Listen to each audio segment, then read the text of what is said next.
Actress Wanda Perdelwitz dies after bicycle accident. She drove into the car door of a van, crashed unhappily and succumbed to her serious injuries in hospital. She was only 41 years old. Perdelwitz leaves behind a 6-year-old son, with whom she commuted between her native Berlin and Hamburg for her acting jobs and theater performances.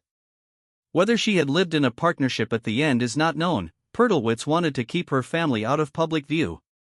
On Instagram, she shared snapshots and holiday photos, but there is no photo of her family. Nevertheless, Perdelwitz has repeatedly given insights into her life in various interviews. She herself grew up in a slab building in East Berlin, born 1984, experienced the first 6 years of life as a young citizen of the GDR.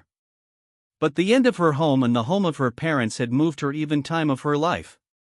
My parents' home, the GDR, was no longer worth anything from one day to the next. And whenever there was talk about the East, it was in comparison to a Western norm, the artist explained in an interview with the Hamburger Abendblatt earlier this year. Even if she always felt comfortable in Hamburg, she had homesickness home. This is also the name of her stage program on St. Pauli. She fought for an approach of East and West. She still had an interest in making East and West exchange ideas, she said. We need to speak to understand each other. She initially reacted with incomprehension to the disease, did not want to understand how sick she was. Perdelwitz, I've only slowly learned how to deal with the disease, but I've always somehow hoped that my mother would become my mother again, that a piece of hers would stay. But she was getting less and less. In the end, she had hidden the tears from her because it hurt her to see her mother like that.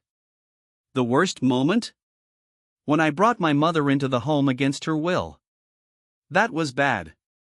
Wanda Perdelwitz was not only successful on television, was on Soko Leipzig and Soko Stuttgart, Der Alte or Morden im Norden, but also loved the theater stage. Among other things, she played in the Berlin Maxim Gorki Theater, Anna Karenina.